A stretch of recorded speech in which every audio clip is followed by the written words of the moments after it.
What is good, you guys? It's your boy Bolo, and I am back again with another tutorial. Today I'm actually shooting this on my iPhone because my A7 right here wants to die on me, and I don't feel like charging it up. Bolo!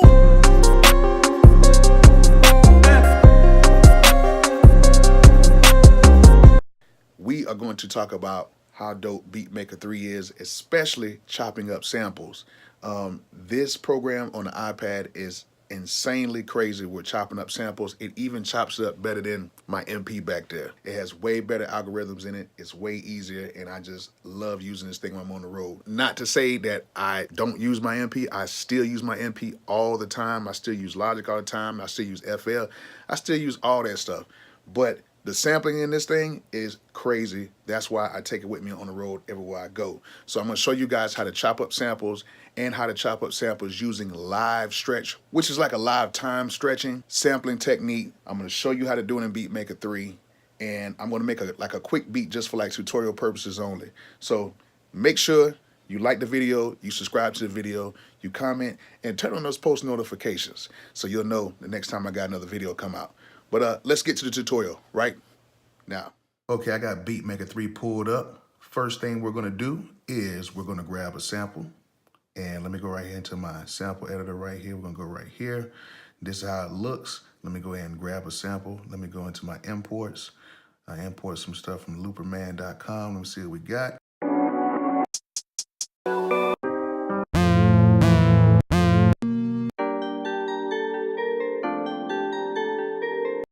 Sounds pretty decent. Let's go ahead and slide the sample in here. So we got the sample in here. The first thing we're going to do is we're going to detect the BPM. So we're going to go to auto detect, and it's saying 130.43, so it's probably about 130 BPM. Let me go ahead and do calculate. It's at 12 beats. I like to do my beats at double time, so this is a 8-bar loop. Let's do it at 16 beats. So it's giving us 130 BPM. Okay, cool. So we have the BPM. We know what the BPM is. Let me exit out of this. There's two ways of doing this. You can do it with the small drum screen right here, or you can switch to the big one. It doesn't matter. The small drum screen, drum pad screen is just for like if you're chopping up samples and you want to see everything without having to flip back and forth to different screens. So, okay, so let's play the sample.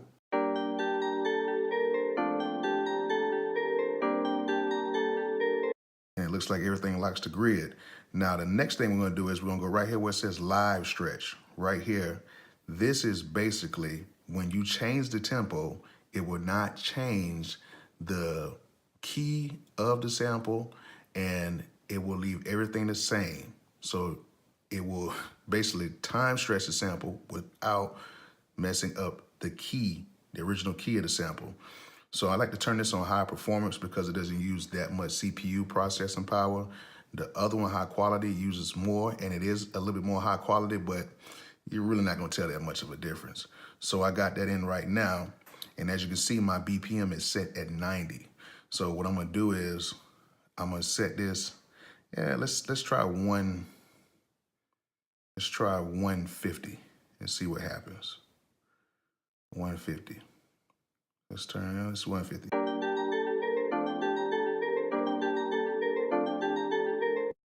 That sounded pretty good. And truth be told, the algorithms in this program is actually better than the algorithms in my MPC and even in Logic. The algorithms in here are incredible. So as you see, that was 150 BPM. Let's go down to 100 and just do 98 BPM for right now.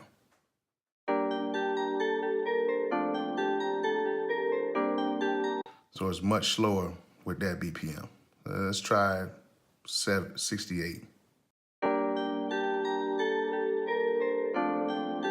Very slow, but it still sounds pretty decent. So let's go ahead and bring it back up to 130 to the original BPM. Okay, so now we're gonna get to the fun part. We're gonna slice up this sample and leave time stretching, well, live stretch on. So what we're gonna do is we're gonna go to slice mode. We're gonna go to auto slice, and we're gonna do this by split. And as you see, I split it into 16 different samples. So that's already done.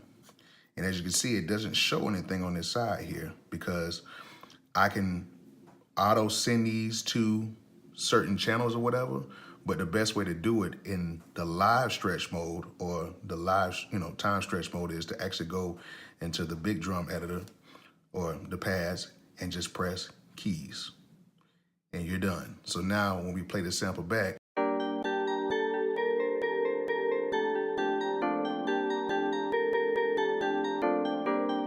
the best part about this is since we have it in live stretch mode, we can actually go in and turn the tempo up, and now we can chop samples and it won't affect its pitch when we make the sample faster or slower. So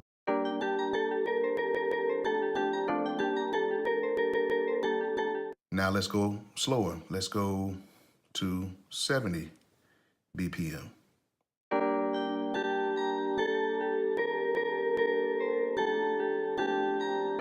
Crazy. So now we can actually make a beat, which I'm gonna make a beat to it. So let's make a quick beat using this sample, and that's pretty much it. So let's make a beat.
All right, made a simple beat. Hope you guys enjoyed it.